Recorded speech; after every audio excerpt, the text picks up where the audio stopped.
Gate with PS Parihar channel में आपका स्वागत है। आइए शुरू करते हैं और देख लेते हैं कि आज के इस वीडियो में विद्यार्थी जीवन से संबंधित कौन कौन सी सूचनाएं हैं। तो वीडियो को जल्दी से लाइक कर दें, शेयर कर दें और जिन छात्रों ने चैनल को अभी भी सब्सक्राइब न किया हो तो जल्दी से सब्सक्राइब कर लें ताकि आप लोगों को इसी प्रकार की ऑथेंटिक अपडेट से सबसे पहले मिलती रहे।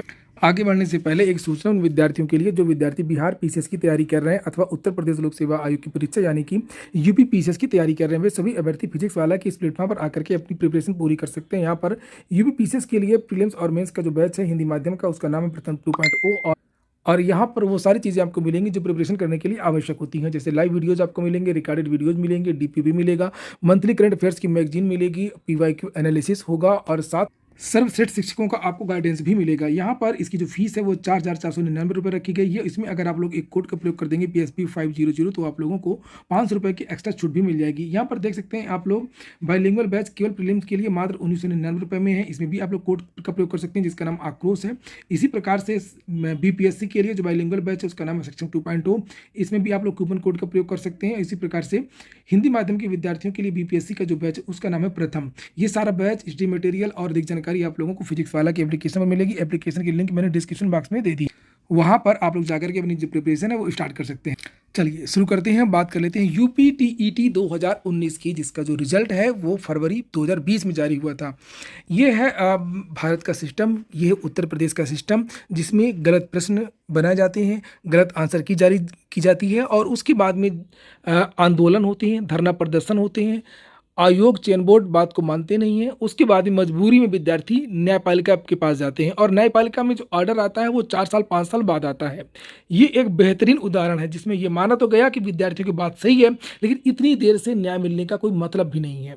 अगर विद्यार्थी TET में पास भी हो जाएंगे अब तो इसका क्या मतलब है, खुद सोचिए आप लोग। तो ये यहाँ पर बहुत सारे विद्यार्थी इस ये जो याचिका मैं आपको दिखाने जा रहा हूँ इसमें लगभग 700 से ज़्यादा विद्यार्थी थे और इसमें बहुत सारे विद्यार्थी पास हो गए इस ऑर्डर की वजह से। ये केस लड़ रहे थे, यहाँ पर देख सकते हैं ये अखिलेश यादव, ये वही अखिलेश यादव हैं जो जूनियर की नई भर्ती का केस लड़ रहे हैं। आप लोगों ने देखा होगा कि मेरे चैनल के द्वारा नई जूनियर भर्ती को लेकर के कई बार जानकारी दी गई है कि जो फोटो आप देख रहे हैं अखिलेश यादव की, इन्होंने नई जूनियर की नई भर्ती की मांग के लिए भी याचिका डाली है हाईकोर्ट में, जिसकी सुनवाई होने वाली। फिलहाल अखिलेश यादव जी को आज जीत मिली है यूपी TET 2019 में विवादित प्रश्नों पर, और यहाँ पर मैं आपको दिखाता हूँ जो ऑर्डर आज ही जारी हुआ है और इसमें जो डेट है वो 5 फरवरी की, ये आज की डेट है। और चूंकि मेरे चैनल के द्वारा शिक्षक भर्तियों से संबंधित सभी विद्यार्थियों से संबंधित जितनी भी चीज़ें होती हैं वो आपको प्रदान की जाती हैं। तो यहाँ पर आप देख सकते हैं कि बहुत सारी जो याचिकाएं थी वो इसमें बंद की गई हैं। एक एक याचिका में यहाँ पर देख सकते हैं 445 विद्यार्थी थे। इस प्रकार से इस याचिका में मैंने आपको बताया कि लगभग 700 विद्यार्थी थे और आज इस पर ऑर्डर आया है। लेकिन सबसे बड़ी बात यह है कि इसमें कुछ विद्यार्थी DLED के हैं यानी कि BTC के हैं और कुछ विद्यार्थी B.Ed के हैं। लेकिन B.Ed के विद्यार्थी इस स्टेट का करेंगे क्या? अगर इस याचिका से बेचारे पास भी हो गए तो अब वो किसी लायक नहीं बचे, चूँकि प्राथमिक से बाहर ही कर दिए गए हैं। तो ये है यहाँ का भ्रष्ट सिस्टम सरकारों का, अधिकारियों का। लेकिन ये ऑर्डर तो दे दिया, लेकिन इसमें उन पर जुर्माना भी ठोकना चाहिए, उन अधिकारियों पर, उन विषय विशेषज्ञों पर जिन्होंने आंसर की बनाई, गलत आंसर की जारी की और इन विद्यार्थियों की बात भी नहीं मानी गई। तो यहाँ पर वो क्वेश्चन है जिन्हें आप लोग देख सकते हैं। एक प्रश्न ये कि निम्नलिखित में से कौन सा शब्द पुल्लिंग है, कि संतान है, सरसों है, चील है, कौन कड़ी है। एक प्रश्न ये था कि असनी शब्द क्या है। एक क्वेश्चन ये था कि स्वतंत्र रूप से भूमि में रहने वाला अवायवीय जीवाणु जिसमें नाइट्रोजन स्थिरीकरण की क्षमता होती है। तो इसमें 2 प्रश्नों पर विवाद था। ये देखिए, इस पर ये किसी ने इसको मारा, किसी ने इसको और किसी ने इसको। 356 का प्रयोग प्रथम बार और कब कहाँ हुआ, थारू जनजाति वाला प्रश्न था। तो इस तरीके से ये प्रश्न था और इसमें जो लाभ दिया गया विद्यार्थियों को वो 2 प्रश्नों पर दिया गया है और उसके बारे में नीचे यहाँ पर जानकारी दी गई है। 3 प्रश्नों को अभी रोक दिया गया है और यहाँ पर ये पॉइंट नंबर 6 लिखा हुआ है, it has been specifically referred in the counter affidavit that objections will regard to questions number 83 और 144. 2 out of 5 questions in dispute have already been considered and 1 number for each question has been granted to petitioners. तो 1 number इस प्रश्न पर और इस प्रश्न पर विद्यार्थियों को मिलने जा रहा है, सभी विद्यार्थियों को जो भी याची थे। याद रखिएगा, इसमें याची लाभ की ही बात की गई है।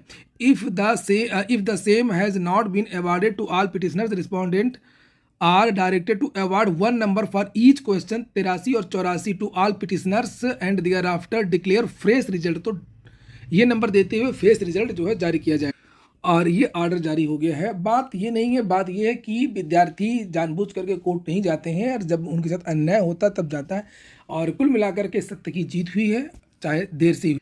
लेकिन कोर्ट को इसमें निर्देश भी देना चाहिए, फटकार भी लगानी चाहिए थी अधिकारियों के ऊपर, पीएनपी के ऊपर। विद्यार्थियों का बस यही है, हर जगह कष्ट है। टीटी पास करने में कितनी समस्या, और जो विद्यार्थी टीटी पास कर चुके हैं उनके लिए देख सकते हैं यहाँ पर ये धरना प्रदर्शन कर रहे हैं। ये दूसरे विद्यार्थी हैं लखनऊ में, नई प्राथमिक शिक्षक भर्ती को लेकर के धरना दे रहे हैं। डीएलएड बीटीसी के प्रशिक्षु हैं।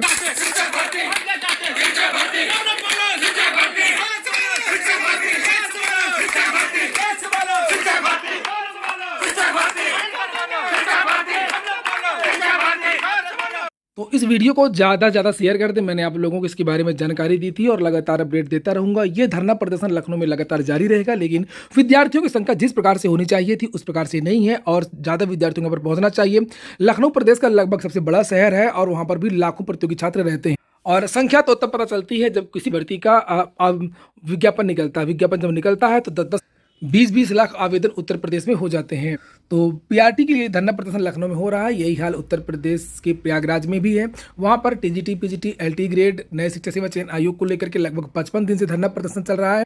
ये जिसे आप लोग यहाँ पर देख सकते हैं, और ये पोस्टर है इन विद्यार्थियों का, जिसमें ये 21-18 की धारा की बात की गई है, नए शिक्षा सेवा चयन आयोग की बात की गई है, टीजीटी पीजीटी की बात की गई है, पदों को जोड़े जाने की बात की गई है, और एलटी ग्रेड शिक्षक भर्ती की बात की गई है। तो देखिए, एलटी ग्रेड शिक्षक भर्ती का जो विवाद है समाप्ति नहीं हो रहा है। लगभग इसको 4-5 साल हो चुके हैं, और इसी तरीके नए आयोग के गठन को लेकर के भी भर्तियां रुकी हुई हैं टीजीटी पीजीटी की। अब बात करें अगर एलटी की, तो अब लगता नहीं है कि एलटी का जो विज्ञापन वो जल्द जारी होगा।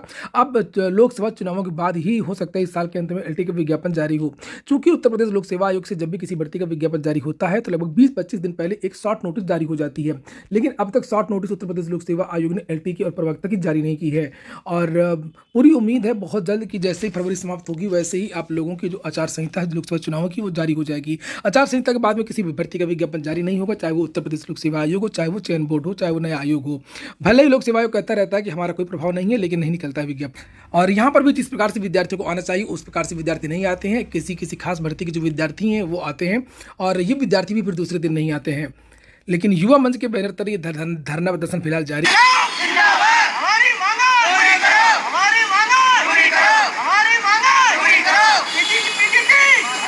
चलिए बात कर लेते हैं अब यूपी पुलिस कांस्टेबल की परीक्षा की तारीख नज़दीक है। और बात करें अगर एडमिट कार्ड की, तो एडमिट कार्ड तो अभी बाद में जारी होंगे। विद्यार्थियों के एग्जाम सिटी सेंटर के बारे में जानकारी मिल रही है कि आने वाले 1 या 2 दिन में विद्यार्थियों को ये बता दिया जाएगा कि किस विद्यार्थी की जो परीक्षा है वो किस शहर में होने जा रही है, यानी कि एग्जाम सिटी इंटीमेशन जारी हो जाएगा।